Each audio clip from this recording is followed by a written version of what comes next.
Boa noite, pessoal. Começando mais uma live de quartas, live do nosso querido Centro Espírita Anaí Montes de Castro, nosso celeiro de luz.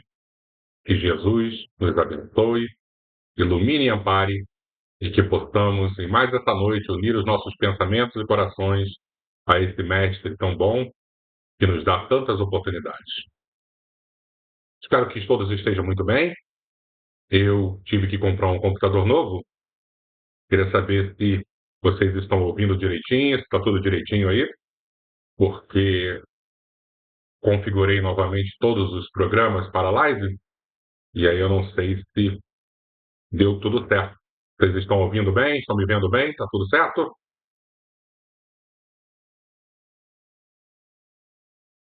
Enquanto não tem uma negativa ou um sinal de positivo, a gente vai continuando aqui.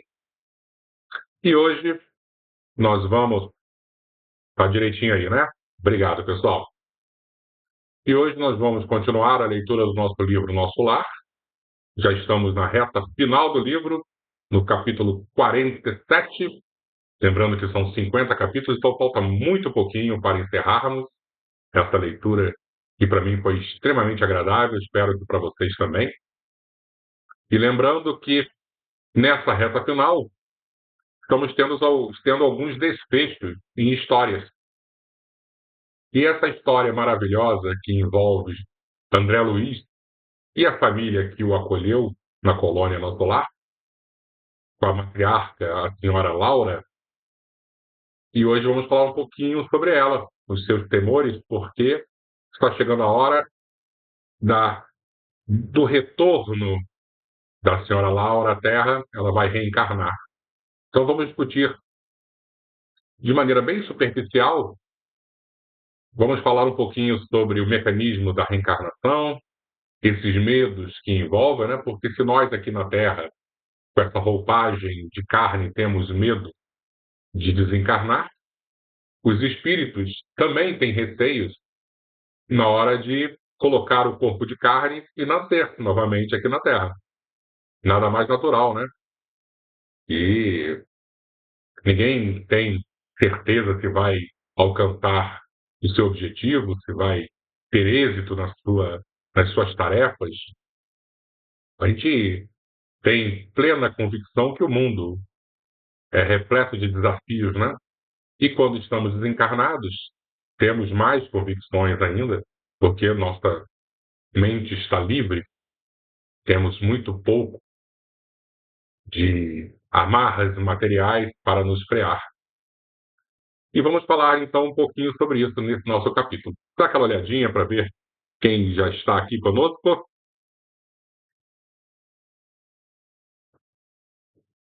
Edson, tudo bom, Edson?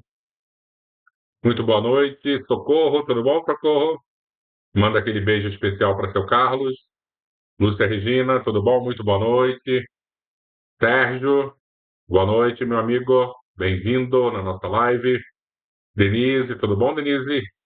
Super beijo para você. Marisa, tudo bom, Marisa? Espero que você esteja muito bem. Boa noite. Neia, tudo bom, Neia? Muito boa noite.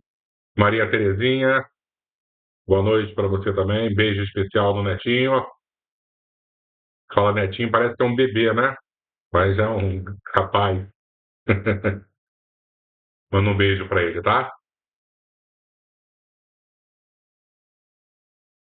E as pessoas vão chegando e daqui a pouco vão acompanhando a nossa live. Então, o que eu pensei em conversarmos na nossa introdução de hoje? Já que o tema é reencarnação e esse retorno da senhora Laura. Vou botar aqui. A Volta de Laura, capítulo 47. Eu pensei a gente conversar sobre o mecanismo da reencarnação, né? Como é que ocorre de maneira superficial, porque não temos tempo nem conhecimento para aprofundar, mas dá para a gente ter uma visão geral do que é a reencarnação. Mas antes de falarmos sobre a reencarnação, eu acho importante a gente entender também o porquê de necessitarmos reencarnar.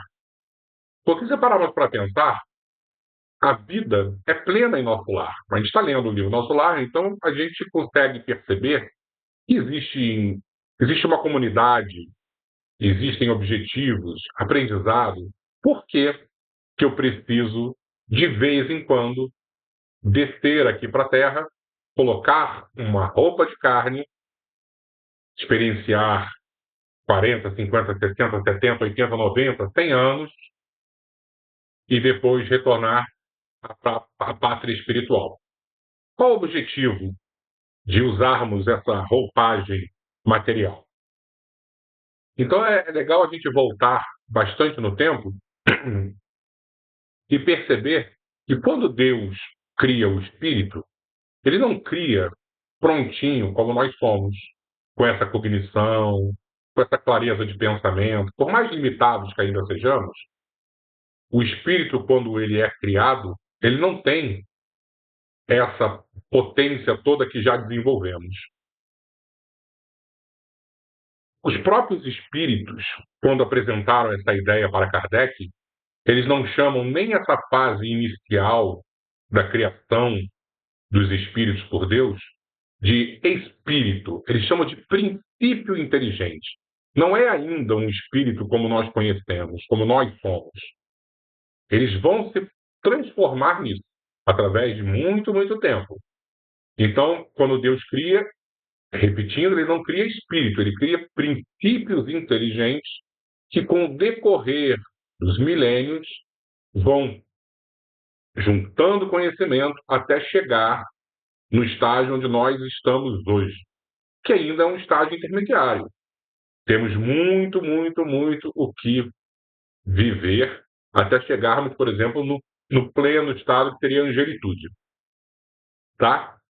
Então, quando esse princípio inteligente ele é criado por Deus, ele é zero quilômetro. Não tem nenhuma experiência, não tem nenhuma bagagem. Ele tem apenas o potencial de aprender. Ele é um ser que tem a capacidade de aprender, mas ainda é simples e ignorante. E como um ser que é simples e ignorante, ele consegue evoluir?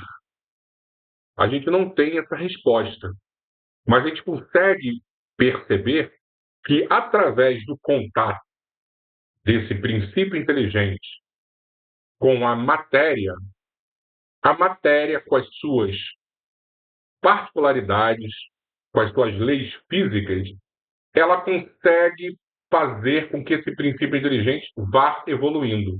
Então, no nosso estágio inicial, nós precisamos da matéria para empurrar esse princípio inteligente, que vamos dizer, somos nós, que já fomos o princípio inteligente, precisamos da matéria para empurrar. Peraí, eu não entendi, Leco. Então vamos lá.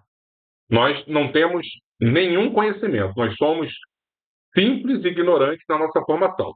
Então vamos passar por diversas etapas e alguns livros, principalmente livros de Emmanuel e Joana de Ângeles, eles vão explicar que o princípio inteligente vai passar pelo reino mineral, para aprender a agregar matéria, depois o reino vegetal, o reino animal, até chegar na característica humana. A gente não precisa voltar tanto tempo. Vamos imaginar o nosso primo inferior, sem nenhum demérito, mais próximo, que é o chimpanzé. O chimpanzé tem 98% de igualdade em relação ao DNA com o ser humano. Então ele é muito próximo da gente, é muito próximo. O chimpanzé, ele não tem a nossa cognição, ele não possui a nossa inteligência, por mais inteligente que ele seja, mas ele não tem. O chimpanzé é regido por quê? Por instintos. Ele vive lá na árvore, tem um instinto, principalmente de sobrevivência, de perpetuação da espécie. Então, vocês acham que vai ter um dia que o chimpanzé na árvore fala assim, hoje eu não vou descer não, hoje eu vou ficar aqui, tô com tanta preguiça, que eu vou fingir que eu estou doente? e não vou trabalhar no meu clã aqui. Ele não tem essa escolha. Ele é 100% movido pelas leis da natureza, pelos instintos que empurram esse ser numa direção, e essa direção um dia vai chegar até a cognição do ser humano, porque faz parte da evolução dos princípios inteligentes chegarem a esse nível de compreensão que nós possuímos. Ou o livre-arbítrio, como os católicos dizem, né? Nós temos o livre-arbítrio. Então, o que eu acho que é importantíssimo a gente sair aqui desse início do nosso bate-papo é compreender que a matéria, essas leis físicas, as leis da natureza, os instintos que vão nos movimentando até virarmos espíritos plenos, tá? O problema é que quando viramos espíritos plenos, por exemplo, já somos Homo sapiens sapiens, não vai ser de uma hora para outra que essa matéria vai parar de influenciar nas nossas vidas. Ou vocês acham que estamos no ano 2024, olha o quantos milênios nós já evoluímos desde o início da cognição dos sapiens. Vocês acham que hoje em dia nós não somos mais influenciados pelos instintos? É só colocar um ser humano com fome. Já viram um animal com fome? Como é que ele fica nervoso? Imagina se fosse o contrário. Um animal com fome ficasse calminho. Ele não ia ter nenhuma disposição para caçar.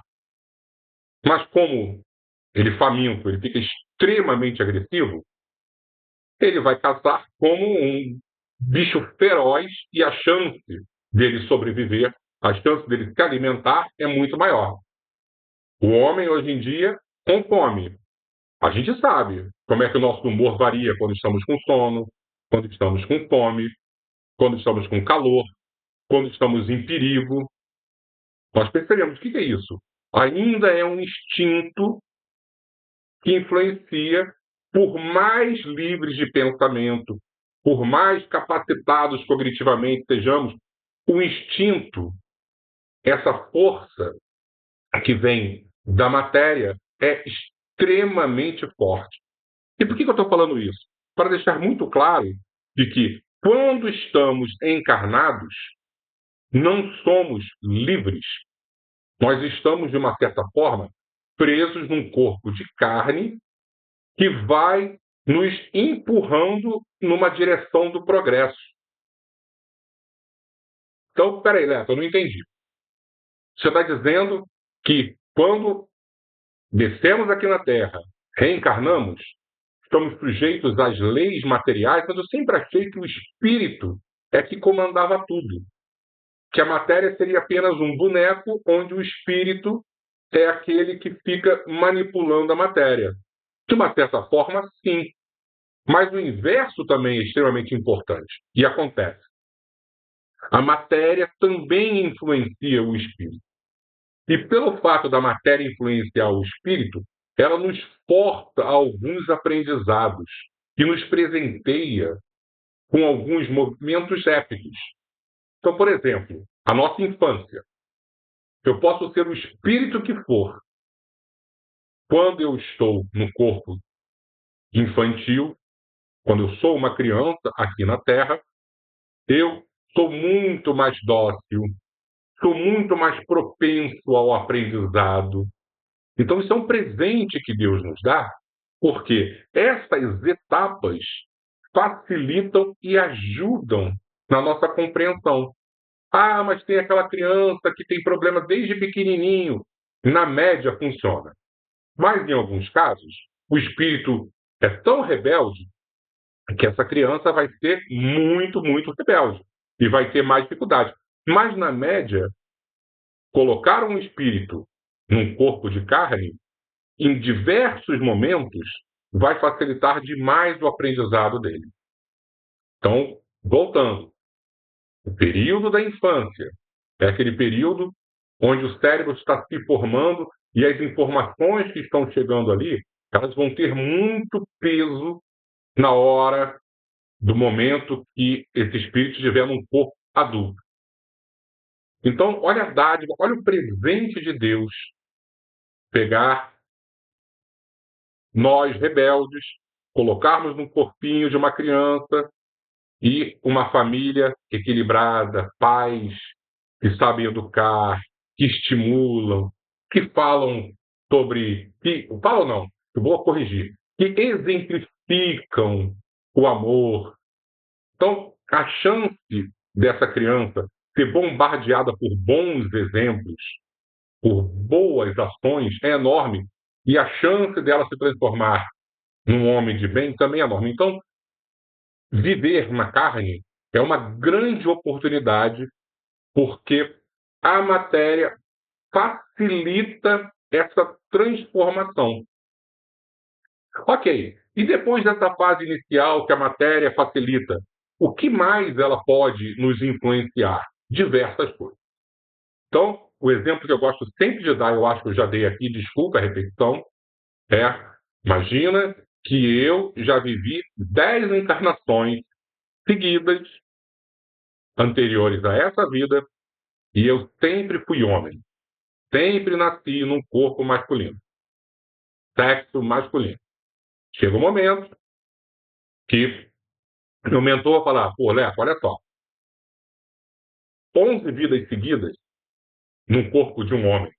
Não está na hora de você aprender algumas questões, trabalhar alguns sentimentos que você vindo como mulher, de, e aí eu vou botar aqui, ó, de fora da matéria para o seu espírito, você vai se transformar, você vai ter uma mudança de percepção, mudança de vida. Ué, mas como assim? Eu não estou entendendo. O cérebro da mulher é diferente do cérebro do homem. O cérebro da mulher pensa de maneira diferente. Quer dizer que é melhor, que é pior? Não, mas são diferentes. Então, quando um espírito vem num corpo feminino, ele vai ser bombardeado agora por outros hormônios, com uma nova fisiologia cerebral, e isso vai transformar aquele espírito que está encarnado. Então, quando eu começar a ter vidas consecutivas femininas, eu vou começar a aprender coisas que o mundo feminino proporciona. Por exemplo, a maternidade. Aprender a lidar mais com os filhos, a ter aquele carinho mais próximo, que muitas vezes as mulheres têm e os homens têm mais dificuldades. Tá? Então é muito importante a gente entender que colocar um espírito no corpo de carne, isto é, botá-lo para reencarnar, tem vantagens maravilhosas, porque educa o espírito, transforma diversos sentimentos. É extremamente importante. Tá? Então, por que nós encarnamos? E, no caso, reencarnamos também, porque a matéria ainda é extremamente importante para a gente. E o nosso objetivo, com o passar do tempo, com o passar das reencarnações, é cada vez ter menos influência da matéria. É a gente ir vencendo, mas sem desprezá-la. Por isso que os espíritos nos aconselham a viver de maneira mais espiritualizada. Por quê?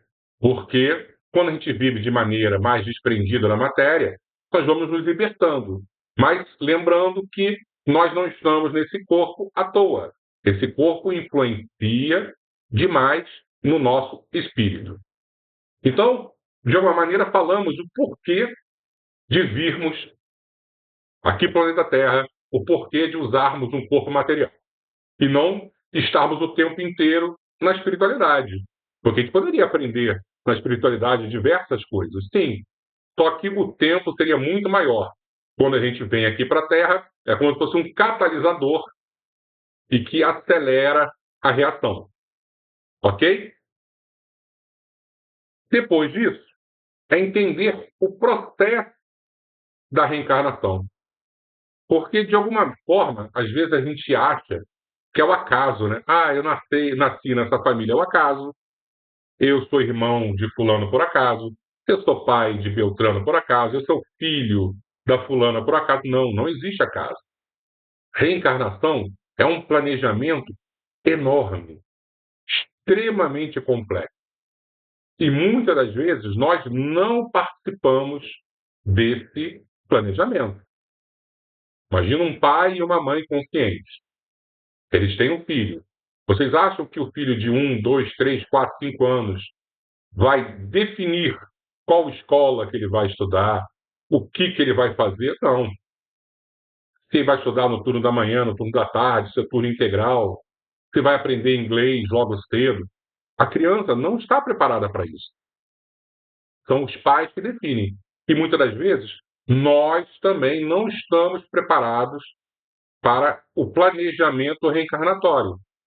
Mas temos tutores, os nossos mentores, os nossos avalistas, aqueles espíritos que nos amam profundamente, que no plano espiritual eles vão assinar, vão criar todo esse planejamento, vão assinar e vão ser corresponsáveis pela nossa encarnação. Então é muito importante que fique claro, não é ao acaso. Existe um grande projeto antes de nascermos, tá? E como a gente viu semana passada, muitas das vezes, quem são os personagens desta nossa vida atual? São inimigos do passado, são pessoas muito boas que nos querem bem, que vão nos acolher aqui como pais, como mães. Não existe regra, tá? Mas existem necessidades específicas para cada um de nós. E aí eu fico sempre imaginando quando tomamos decisões extremamente equivocadas, de achar, não, não é uma vida, é só uma célula e a gente pode jogar fora porque eu tenho uma vida inteira pela frente para fazer e eu vou acabar com a minha vida se eu tiver um filho agora, vai ser terrível para a minha carreira. Nós estamos interferindo na decisão de grandes espíritos que representam a bondade e a misericórdia divina. Nós não temos esse poder. Temos que ter muita preocupação em relação a isso. E aí, definida esse planejamento, nós fomos convencidos. Olha só, você vai nascer no Rio de Janeiro, Brasil, vai viver tantos anos, vai ter mais ou menos esse direcionamento profissional, vai ser assim, assim, assado. Você topa? Topo. Seu pai e sua mãe vão ser essas duas pessoas, você vai ter tantos irmãos, papapá. Vamos lá? Vamos. Eu estou convencido, meu pai e minha mãe, no plano espiritual, também são convencidos, eles participam da assinatura desse contrato. A gente fala assim, parece que é brincadeira, mas existe um contrato onde assumimos responsabilidade.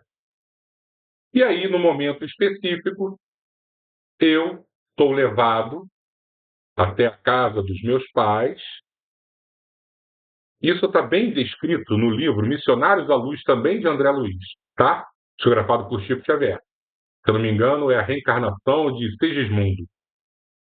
E o espírito que vai reencarnar começa a ser bombardeado por um magnetismo e vai reduzindo a sua forma perispiritual até o momento, e a gente não tem noção exata como isso acontece, mas até o momento que ele chega no formato de uma célula perispiritual. E essa célula é colocada no momento da união do espermatozoide com o óvulo. Então, neste momento, já existe vida. Tá? Mas então métodos anticonceptivos? Perfeito. O espiritismo aplaude, sempre aplaudiu. Usar camisinha, pílula anticoncepcional, o que for. Depois que há a fecundação, já é considerado aborto. Por quê? Porque o espírito já foi colocado nessa combinação de espermatozoide e óvulo. Perfeito? E aí, esse espírito, quando uma célula agora vira duas, duas viram quatro, quatro vira oito, essa multiplicação celular até formar o feto, esse espírito vai também se juntando a todo esse aglomerado celular e vai crescendo junto, e o espírito vai influenciando na formação do bebezinho. O que eu quero dizer? Que, por exemplo, numa vida anterior, esse espírito tiver cometido o suicídio e tiver carregado de desequilíbrios no seu corpo perispiritual, esse corpinho do bebê vai ser gerado, vai crescer com algumas deficiências, algumas dificuldades, algumas imperfeições. Por quê? Porque o ser pensante, o espírito está desequilibrado e vai influenciar a matéria. Mas muitas das vezes, o plano espiritual vai pegar essa matéria, repara, não é o espírito agora, e vai escolher um espermatozoide com a característica XYZ, um óvulo com a característica ABC, vai juntar e a questão hereditária, a questão genética vai ser tão potente que vai blindar esse ser pensante, esse espírito que vai se conectar nele, e por mais que ele tenha algumas complicações, o corpo está tão bem formadinho que vai proteger e esse espírito vai nascer com o corpo perfeitinho. Quer dizer que nós somos perfeitos, somos equilibrados? Não, muitas das vezes o plano espiritual escolheu uma genética ideal para a gente para blindar as nossas deficiências. Por isso que nós temos que ter um olhar de muita compaixão com aqueles que vêm, de uma certa forma, com características diferentes da normalidade. Eu vou botar normalidade bem entre aspas, tá? Por quê? Ah, não, porque eu sou perfeito, então quer dizer que eu estou equilibrado. Não, muitas das vezes faz parte da nossa programação ter um corpo perfeito, não por mérito, mas por necessidade. E outros, não por demérito, mas também por necessidade. Uma vez eu ouvi uma história maravilhosa, que era um espírito muito evoluído e que queria, dentro do seu pedido no plano espiritual, vir aqui para a Terra e abrir um abrigo para crianças cegas. E aí o mentor falou assim: eu sei que você tem capacidade, mas não é melhor você vir uma vida antes desse teu projeto, com deficiência visual, até para você entender na prática o que é ser cego, e depois você vai ter muito mais capacidade de desenvolver esse projeto? Ele aceitou. Enfim, ele tinha algum karma para vir cego? Não. Mas o que ele tinha? Ele tinha vontade, uma necessidade específica, porque ele precisava passar por isso como aprendizado para desenvolver uma missão. Então vocês acham que foi o espírito que causou o desequilíbrio na visão da criança? Ou que, na verdade, os mentores espirituais, ao escolherem a genética masculina e a genética feminina, do óvulo e do espermatozoide, fizeram uma combinação para a criança nascer com deficiência visual? É a matéria influenciando o espírito. O que eu quero dizer para vocês que reencarnação é muito complexa. Nós precisamos demais utilizar o corpo físico. Vocês já leram o livro Inteligência Emocional, do Daniel Goleman? Ele foi uma moda enorme na década de 80. E alguns pontos bem específicos foram citados como características do homem inteligente emocionalmente. Uma que é muito falada hoje em dia é a tal da empatia. Empatia é colocar no lugar do outro. O que é viver num corpo material? O que é reencarnar? É ter empatia, mesmo que seja forçada. Quantas vezes nós falamos mal de um grupo específico? Ah, eu não gosto de negro, eu não gosto de nordestino, eu não gosto de homossexual, eu não gosto de homens porque eles são machos tóxicos, eu não gosto de mulheres porque elas são mimizentas. E a gente tem cheio de preconceito. Quando eu falo em reencarnação, você não gosta de negro? Olha aqui, ó. É hora de você aprender e vai nascer num corpo de uma pessoa negra. Eu não gosto de branco? É hora de você aprender e vai nascer num corpo de pessoa branca. Eu não gosto da característica do macho tóxico? Você vai nascer como homem, você vai nascer como mulher. Reencarnar é ter essa empatia portada. E por que eu estou falando tudo isso? Porque hoje em dia as pessoas estão malbaratando a reencarnação, a vida na Terra. E é uma dádiva, é uma bênção divina. E só para a gente finalizar, eu fico imaginando os medos que passam na cabeça dos espíritos e passaram nas nossas mentes também antes de reencarnarmos. Porque é um grande desafio. E eu fico sempre imaginando também qual é a única coisa que podemos ter de valor que vai ser útil às nossas vidas aqui na Terra. É esse amor por Jesus, pelo cristianismo. Porque eu aprendi muita matemática, eu aprendi muito isso, eu aprendi muito. E nessa vida eu sou um grande músico, eu vou ser um músico. Muitas das vezes nós vamos ter fracassos enormes, porque tudo isso pode envolver uma grande vaidade, muito orgulho.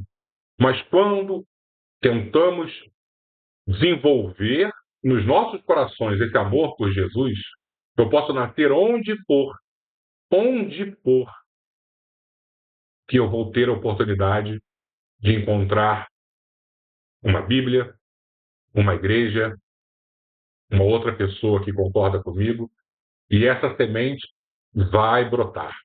Mas Leco, se eu nascer na Coreia do Norte que eles matam cristãos, eu sei disso.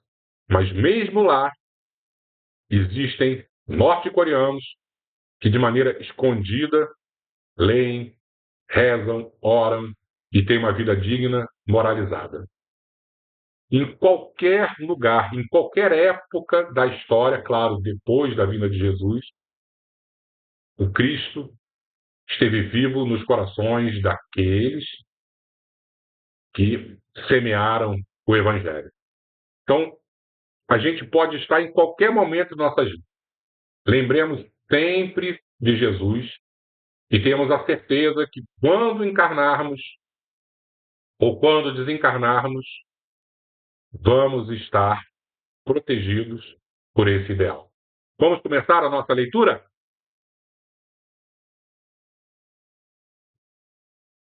Deixa eu mudar a tela aqui. A volta de Laura. Não só minha mãe se preparava para regressar aos círculos terrenos, lembrando que a mãe de André Luiz também estava em busca da reencarnação. Também a senhora Laura encontrava-se em vésperas do grande cometimento. Avisado por alguns companheiros, aderia à demonstração de simpatia e apreço que diversos funcionários, particularmente do auxílio e da regeneração, iam prestar à nobre matrona, com motivo de sua volta às experiências humanas. Realizou-se a homenagem afetuosa na noite em que o Departamento de Contas lhe entregou a notificação do tempo global de serviço na Polônia. Não é possível traduzir em letras comuns a significação espiritual da festa aí. Povoava-se a encantadora residência de melodias e luz. As flores pareciam mais belas. Numerosas famílias foram saudar a companheira, prestes a regressar. Coisa interessante, né?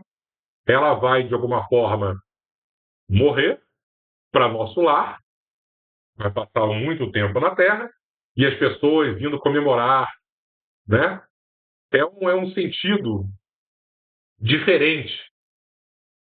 E aí eu fico imaginando também o quanto de. O filme retrata isso. Vocês devem lembrar, não lembram? Quando o filho, o Lízias, está extremamente tocado porque a mãe ela está indo reencarnar, deve ser uma mistura de alegria para alguns e, de uma certa forma, tristeza para outros, né? Porque é uma separação.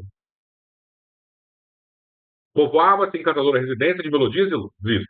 Numerosas famílias foram saudar a companheira, prestes a regressar. Os visitantes, na maioria, cumprimentavam-na carinhosos, ausentando-se sem maiores delongas. No entanto, os amigos mais íntimos lá permaneceram até alta noite. Tive assim a ocasião de ouvir observações curiosas e sábias.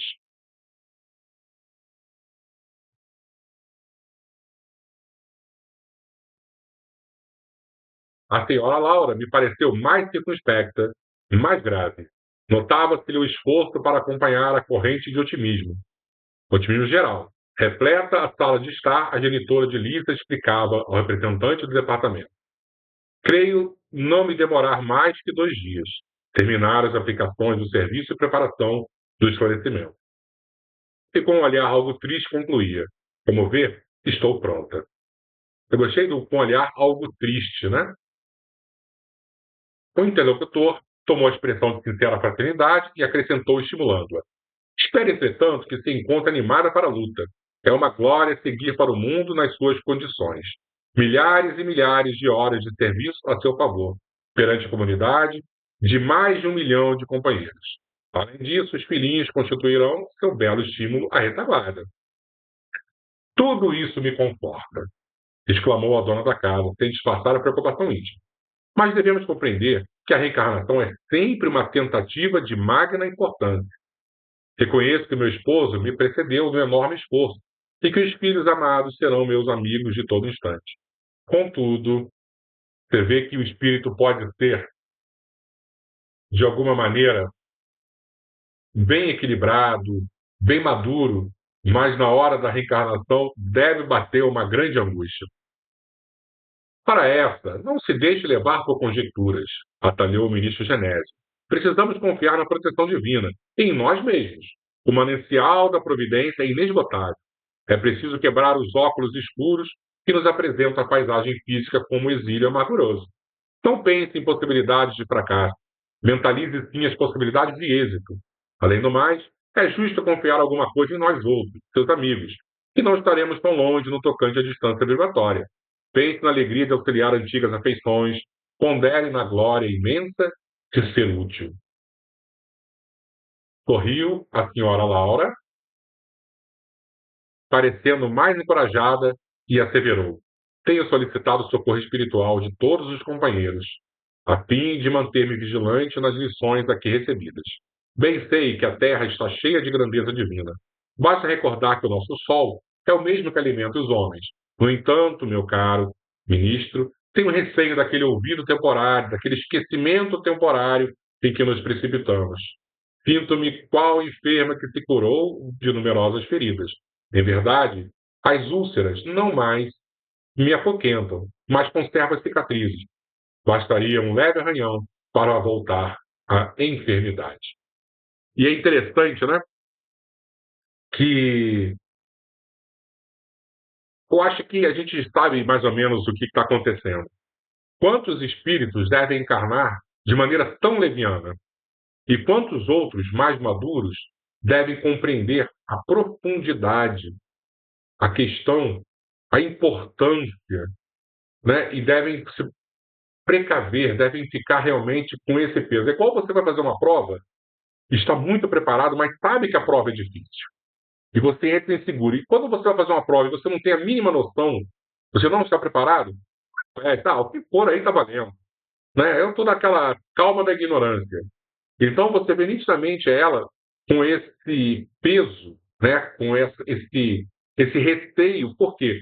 Porque é um espírito muito maduro e muito consciente, não apenas da dificuldade, mas do valor, da expressão que significa estar encarnado.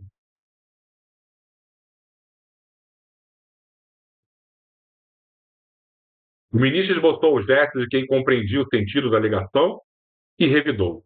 Não ignora o que representam as sombras no campo inferior, mas é indispensável coragem e caminhar para diante. Ajudá-la-emos a trabalhar muito mais no bem dos outros que na satisfação de si mesma. O grande perigo, ainda e sempre, é a demora nas tentações complexas do egoísmo. Aqui tomou a interlocutora sensatamente. Aqui tornou a interlocutora sensatamente. Contamos com as vibrações espirituais da maioria dos habitantes educados, quase todos nas luzes do Evangelho Redentor. E ainda que velhas fraquezas subam à tona de nossos pensamentos, encontramos defesa natural no próprio ambiente. A gente sabe que é isso, né? Está num ambiente tranquilo, onde as pessoas se gostam, se respeitam, é muito mais fácil. Mas quando você vai para o embate, para o corpo a corpo do dia a dia do mundo, fica tudo mais difícil. Na Terra, porém, nossa boa intenção é como se fora bruxuleante luz no mar imenso de forças agressivas. Não diga isso, atalhou o generoso ministro. Não dê tamanha importância às influências das zonas inferiores. Seria armar o inimigo para que nos torturasse. O campo das ideias é igualmente campo de luta. Toda luz que acendermos de fato na Terra, lá ficará para sempre, porque a ventania das paixões humanas jamais apagará uma só das luzes de Deus. A senhora pareceu agora ver tudo mais claro em face dos conceitos ouvidos, mudou radicalmente a atitude mental e falou, cobrando um novo alento. Estou convencida agora de que sua visita é providencial. Precisava levantar energias. Faltava-me essa exortação. É verdade. Nossa zona mental é campo de batalha incessante. É preciso aniquilar o mal e a treva dentro de nós mesmos, surpreendê-los no reduto a que se recolhem, sem lhes dar a importância que exigem. Sim, agora compreendo. Genésio sorriu satisfeito e acrescentou: dentro do nosso mundo individual, cada ideia é como se for uma entidade à parte. É necessário pensar nisso. Nutrindo os elementos do bem, progredirão eles para a nossa felicidade, constituirão nossos exércitos de defesa. Todavia, alimentar quaisquer elementos do mal é construir base segura para os nossos inimigos virtudes.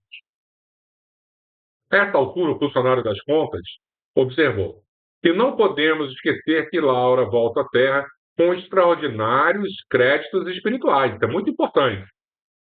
Ela não vem que nem a gente, ela vem com créditos espirituais. Ainda hoje, o gabinete da governadoria forneceu uma nota ao Ministério do Auxílio, recomendando aos cooperadores técnicos da reencarnação o máximo cuidado no trato com com os ascendentes biológicos que vão entrar em função para constituir um novo organismo de nossa irmã. Aquilo que a gente estava falando lá no início, né? É um planejamento, e esse planejamento envolve também não apenas o espírito, mas envolve o corpo. Então, esses técnicos conseguem escolher o DNA perfeito do homem, o DNA perfeito da mulher, e a combinação bem específica para que a encarnação dela esteja dentro de grandes possibilidades. Você vê que, por ela ter mérito, você tem esse cuidado bem especial na escolha dos DNAs. Ah, é verdade, disse ela. Pedi essa providência para que não me encontre demasiadamente sujeito à lei da hereditariedade. Tenho tido grande preocupação relativamente ao sangue. Né? Ela tem essa preocupação. Porque muitas das vezes você tem grandes capacidades cognitivas, tal, e vem com um corpo que é limitador. Mas não é acaso. É porque existe essa necessidade. Que em muitos momentos nós, por termos grande liberdade intelectual, cognitiva, fizemos bobagens. E nessa vida, você acaba sendo preso por uma mente mais limitada. E ela tinha essa preocupação, né? Eu vou ler aqui, ó. Ah, vou reler. Ah, é verdade, disse ela. Pedi essa providência para que não me encontre demasiadamente sujeita à lei da hereditariedade. Tenho tido grande preocupação relativamente ao sangue. Ela quer mais liberdade, né? Repare, disse o interlocutor solícito, que seu mérito em nosso lar é bem grande, porquanto o próprio governador determinou medidas diretas. Não se preocupe, portanto, minha amiga, exclamou o ministro Genésio, sorridente. Terá ao seu lado inúmeros irmãos e companheiros a colaborarem no seu bem-estar. Graças a Deus, disse a senhora Laura, comportada. Faltava-me ouvi-lo, faltava-me ouvi-lo. Você vê que tirou um peso das costas dela, né? Lísias e as irmãs, às quais se unia agora a simpática e generosa Teresa, manifestaram alegria sincera. Minha mãe precisava esquecer as preocupações, comentou o abnegado enfermeiro do auxílio. Afinal de contas, não ficaremos aqui a dormir. E aí uma fofoca, né? uma fofoca do além-túmulo. Dona Marlene Nobre, que era uma amiga de Chico Xavier, diz em um dos seus livros que Emmanuel reencarnou no ano 2000 como neto da senhora Laura, provavelmente filho do Lísias, tá? Então é uma fofoquinha do além-túmulo para a gente aqui. Tem razão, aduziu a dona da casa, cultivarei a esperança, confiarei no Senhor e em todos vocês. Em seguida, os comentários voltaram ao plano da confiança e do otimismo. Ninguém comentou a volta à Terra, senão como bendita oportunidade de recapitular e aprender para o bem. Ao despedir-me, alta noite, a senhora Laura disse-me em tom maternal: amanhã à noite, André, espero igualmente por você. Faremos pequena reunião íntima. O Ministério da Comunicação prometeu-nos a visita de meu esposo. Embora se encontre nos laços físicos, Ricardo será trazido aqui com auxílio fraternal de nossos companheiros. Além disso, amanhã estarei a despedir-me. Não falto. Agradeci comovidamente, esforçando-me por ocultar as lágrimas das saudades prematuras que me despontavam no coração. E semana que vem, capítulo 48, culto familiar. Estamos chegando ao final do nosso maravilhoso livro Nosso Lar.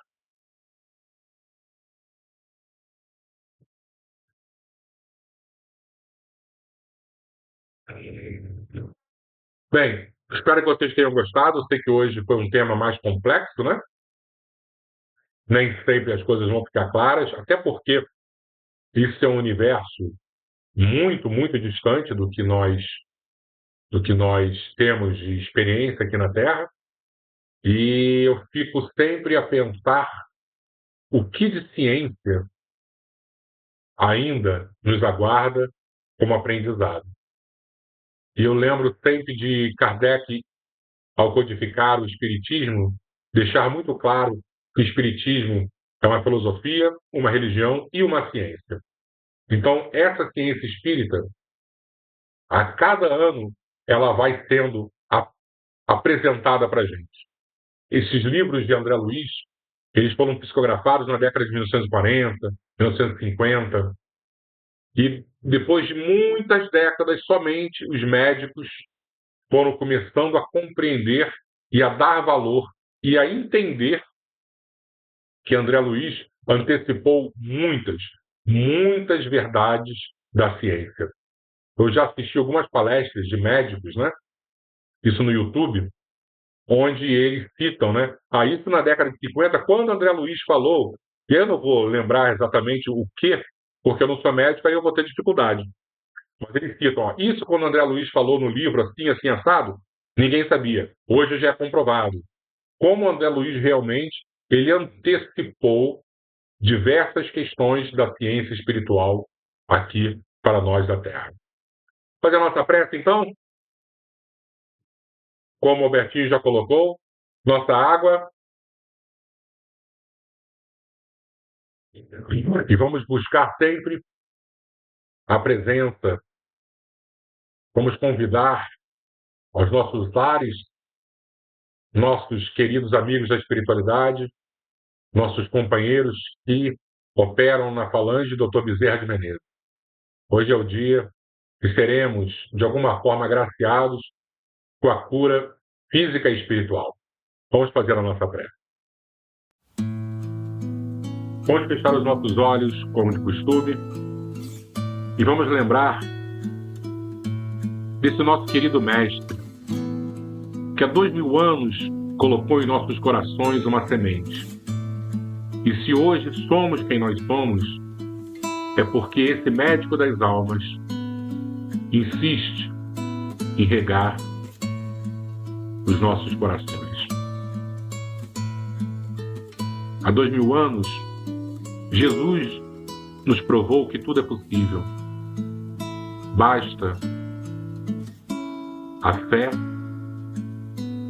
em nossos espíritos para que façamos com que as montanhas se movimentem.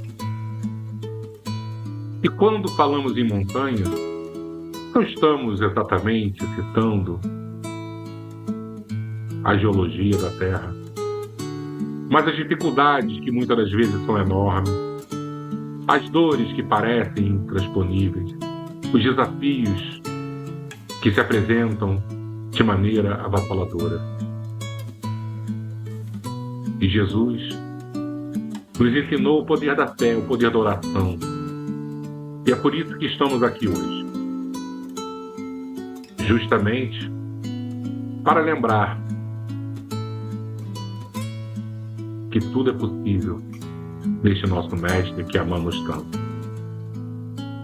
Há 2000 anos, esse querido Mestre curou cegos, curou paralíticos, curou leprosos. Ele nos provou que a fé inabalável opera milagres.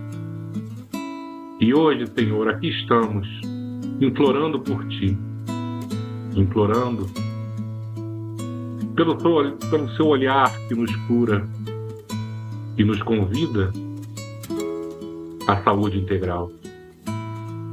Assim, Mestre amado, abrimos as portas dos nossos lares para Ti, para recebermos a visita dos Teus trabalhadores da última hora, aqueles que de maneira corajosa enfrentam, operam, ajudam e curam em Seu nome. Seja feita a Sua vontade, Senhor, e que possamos receber de Ti as bênçãos necessárias para a nossa cura espiritual e para a nossa saúde física. Fica conosco, nos abençoando, amparando e fortalecendo os nossos propósitos, porque sabemos das nossas limitações e das nossas fraquezas. Precisamos de Ti, Mestre. Assim seja, Senhor.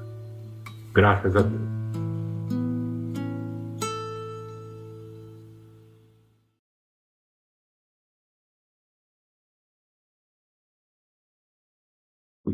Obrigado, pessoal.